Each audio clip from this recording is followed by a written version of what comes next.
The Lancaster family's executive summit, an extravagant display of wealth and legacy, took place in the top-floor conference room of their San Diego headquarters, with floor-to-ceiling windows offering a breathtaking view of the marina. It had been 6 years since my last visit. Back then, I was 24, freshly graduated with dual degrees in finance and systems engineering. That day, my aunt, Victoria Lancaster, publicly rejected my job application. But today, I wasn't Ava Chen, the outsider they'd dismissed. Today, I was the CEO of VXC Holdings, quietly the Lancaster Group's largest client, routing over $60 million annually through their logistics division. They just didn't know it was me. "The quarterly report looks promising," said my cousin Marcus, clicking through yet another over-designed PowerPoint deck. "Thanks in large part to our anchor client, VXC Holdings." I sipped my espresso, suppressing a smile. I could still hear Marcus's words from 6 years ago. "Come on, Ava. You're smart, but this isn't a place for someone like you." "Family loyalty matters here," Victoria beamed with pride. "Excellent analysis, Marcus. This is why we keep leadership in the bloodline." Bloodline. I glanced at my tablet, which displayed the real data, quietly sourced from a whistleblower. Marcus had been manipulating performance metrics for months, covering up losses and inflating figures. The only thing keeping Lancaster Group afloat was my company's contracts. "Ava," a soft voice interrupted my thoughts. It was Mila, Victoria's assistant, gesturing toward the boardroom doors. "They're ready for your presentation." I stood, adjusting the lapel of my perfectly tailored navy suit. Sharp, precise, a stark contrast to the off-rack dress I wore when I had begged for a seat at the table years ago. Back then, Victoria had dismissed me for not looking Lancaster enough. As I stepped to the podium, Marcus's voice echoed across the room. "Ava, what are you doing here? This is a closed meeting." I scanned the faces around the long mahogany table, my eyes locking with each of them. "I'm here on behalf of VXC Holdings. We need to renegotiate several contract terms before renewal." The room froze. Victoria's eyes narrowed. "That's not how this works. VXC always sends a representative from the external group." I smiled. "They do. And you're looking at her." Silence. Marcus's eyes widened in disbelief. My cousin Elise dropped her stylus. The realization slowly dawned across their faces. "That's impossible," Victoria choked out. "You run a small startup. We did a full background check." I tapped my screen, projecting my own slide deck onto the large screen. This startup was just a front. VXC Holdings, formerly Vega X Consulting, is mine. I've owned and run it for the past 6 years. Gasps filled the room. And just like that, the girl they once dismissed had become the woman whose empire they now depended on. The first slide lit up with ruthless clarity. VXC Holdings, audited financials. My company's annual revenue was 3 times that of Lancaster. Group's offices in 12 countries, with a global presence that dwarfed their regional footprint. Below, a client list featuring 9 Fortune 500 companies. A board member gasped. "No." Marcus shot to his feet, his face pale. "That's not possible. You can't." "Can't be what?" I asked, my voice steady. "The same woman you mocked at the internship mixer. The niece who wasn't Lancaster enough? Or the owner of the company that's keeping your books from bleeding red?" Murmurs spread across the room. "We wouldn't have known," Marcus mumbled. "Would you?" I raised an eyebrow. "The same way you knew about the $8.2 million hidden through inventory manipulation and deferred revenue schemes." Marcus's jaw slackened. Around him, board members exchanged furious whispers. "I spent the last 6 years building VXC Holdings into what it is today," I said coolly. "While you were all clinking glasses, trying to keep me out of your little club, I was quietly becoming your lifeline." Victoria's knuckles whitened as she gripped her armrests. "Why come forward now?" I clicked to the next slide. Analysis of Lancaster Group's dependency on VXC Holdings.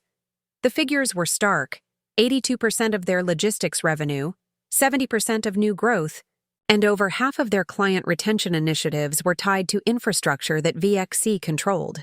Because it's time to renegotiate, I said. And based on what I've uncovered, I'm not sure there's much left to salvage. You can't just walk away, Marcus stammered. The contracts are up for renewal in 5 business days, I cut in. And as CEO of VXC, I have serious concerns about Lancaster Group's stability. Your stability, cousin. The room erupted. Board members demanded answers. Victoria shot Marcus a glare, while Elise muttered about corporate liability.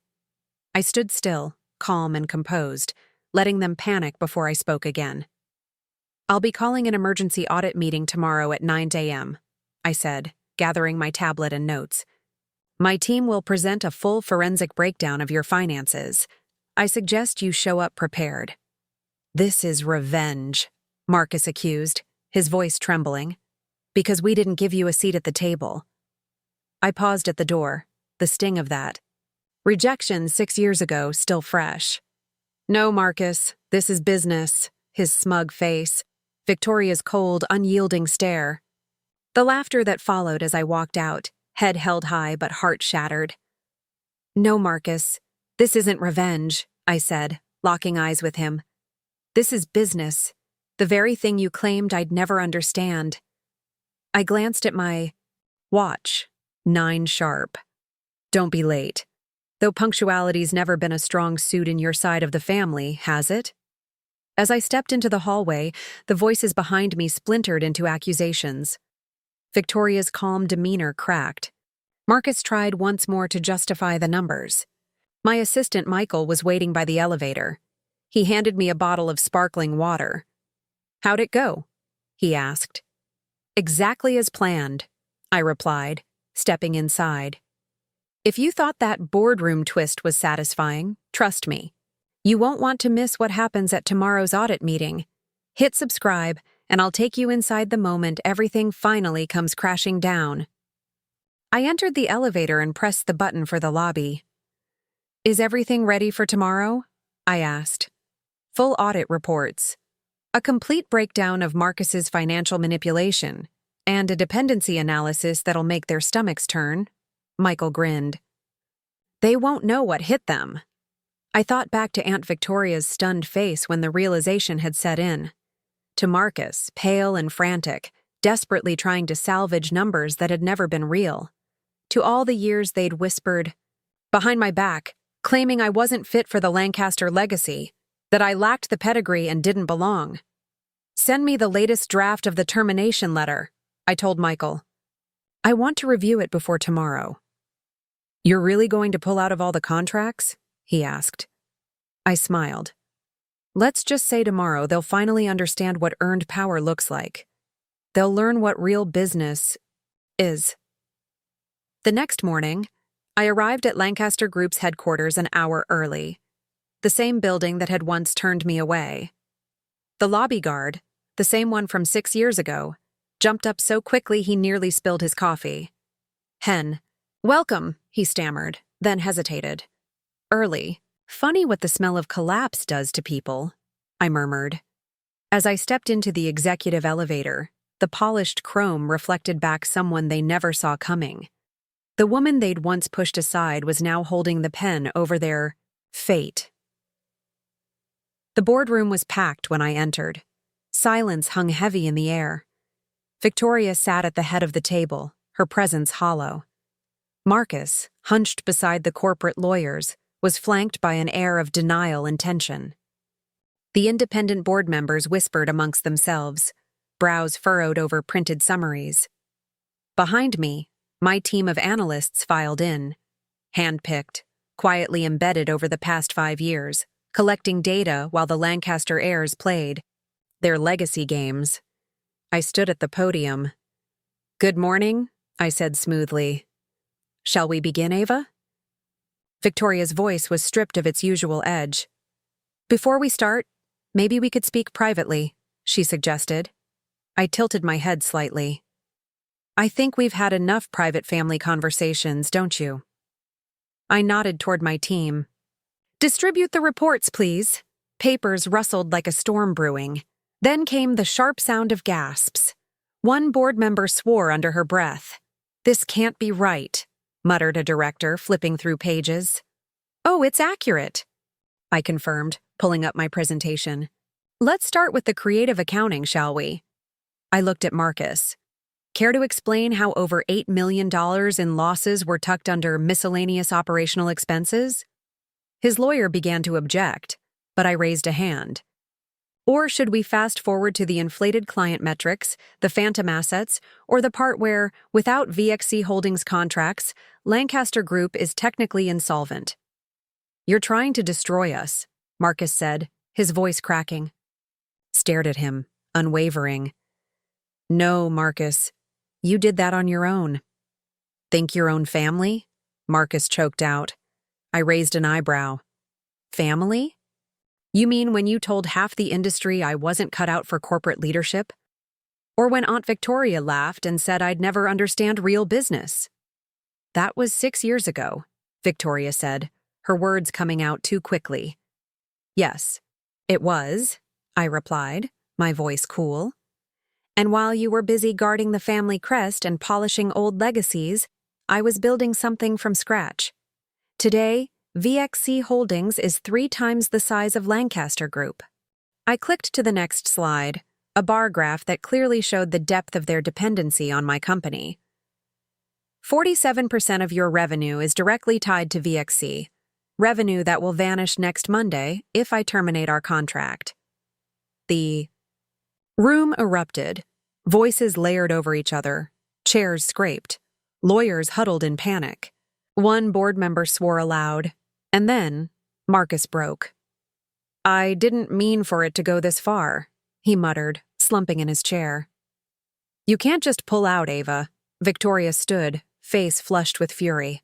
We'll take legal action. On what grounds? I asked, my voice turning icy. That your rejected niece outperformed your entire executive suite? That your son's fraudulent reporting was uncovered before the SEC got involved? I leaned forward. By all means, let your lawyers depose Marcus. I'd love for them to explain the off-book liabilities and phantom revenue streams. A gray-haired board member cleared his throat. Miss Chen, given the circumstances, we may need to discuss immediate leadership transitions. Leadership. Transitions? Marcus's voice cracked. This is our company. Actually, I said, sliding a sealed envelope onto the table. Not for long. Inside were 2 documents. Option 1, I said. Lancaster Group agrees to a full restructuring. Marcus resigns. The board appoints independent leadership. We continue a scaled-down partnership with oversight. Option 2? Victoria asked softly. I stood, calm and unyielding. I walk. Every contract gone, and my legal team forwards our audit findings to federal regulators. I checked the time on my watch. You have 1 hour. This isn't business, Marcus spat. It's revenge. No, cousin, I said quietly. It's exactly what you said. Business. Ruthless, merit-based, and only for those who can prove they belong. I gathered my tablet, my notes, my silence. I'll be in the office. You once said I'd never deserve the CEO suite, I added, letting the words hang in the air. Funny how things change. I left them there, surrounded by reports, evidence, and panic. By the time I reached my private suite overlooking the harbor, my phone was vibrating nonstop. Mom, how could you do this to your aunt? Dad, you're tearing the family apart. My cousins, you've ruined us. I ignored them all. Instead, I opened a dusty folder buried in my inbox, the rejection email Victoria had sent me 6 years ago. Dear Ava, while we admire your ambition, we feel you lack the leadership instincts required at Lancaster Group. Perhaps a role with fewer responsibilities would better suit your strength. I smiled and clicked Archive. Sincerely, Victoria Lancaster. I printed the old rejection email and placed it on what would soon be my new desk. The board, now staring at undeniable evidence of Marcus's fraudulent reporting and the company's heavy reliance on VXC Holdings, had only one rational path forward: accept my terms or lose everything. By sunset, it was done. Marcus resigned, his exit as quiet as it was overdue. Victoria, stripped of her influence, was pressured into an early retirement, an exit no one in the room dared to oppose. Lancaster Group, once a fortress of nepotism and old money pride, would now be restructured under my oversight. The family, empire they once claimed I wasn't fit to join, would now report to me. Michael stepped in just as the final papers were signed, a bottle of chilled champagne in hand. "Congratulations," he said with a grin, "on your very elegant takeover." "Not a takeover," I replied, watching through the window as Marcus and Victoria quietly packed their offices into cardboard boxes. "Just business, the kind they told me I'd never understand." My phone buzzed again, dozens of unread messages. "Mom, you didn't have to humiliate them." "Dad, this isn't how family handles conflict." "My cousins, we grew up together. How could you?" I typed one message to the family group chat and hit send. "Don't worry about the family name. Lancaster Group is finally in qualified hands." Then I set the phone down and turned back to the window, watching the Pacific fade to orange and gold. As the sun sank behind the skyline, a new kind of peace settled over me. Not the peace of approval or recognition, but the clarity of earned power. Because sometimes success isn't about getting the job you begged for. It's about building something so undeniable that they're forced to sit across the table and negotiate with you. And sometimes the best revenge isn't revenge at all. It's becoming their boss. Victoria had been right about one thing, though. I wasn't qualified to work at Lancaster Group. I was qualified to own it. "Hey, before we dive into anything else, how was your day?" "Really? I know we don't always ask each other that, especially in a world moving this fast, but I'd love to know." Drop it in the comments. Good?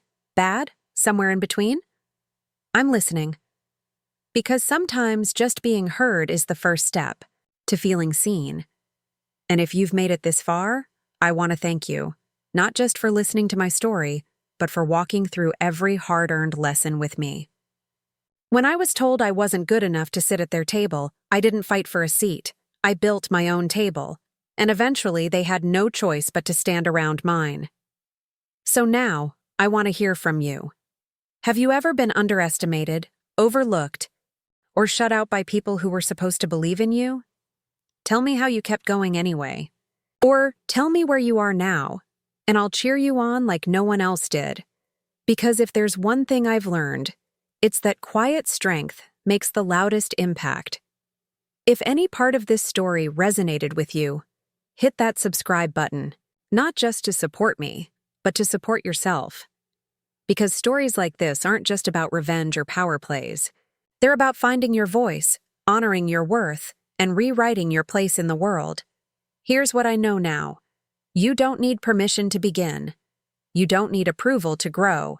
And you definitely don't need anyone's blessing to become who you were always meant to be. So, go ahead. Archive that rejection. Build what they said you couldn't.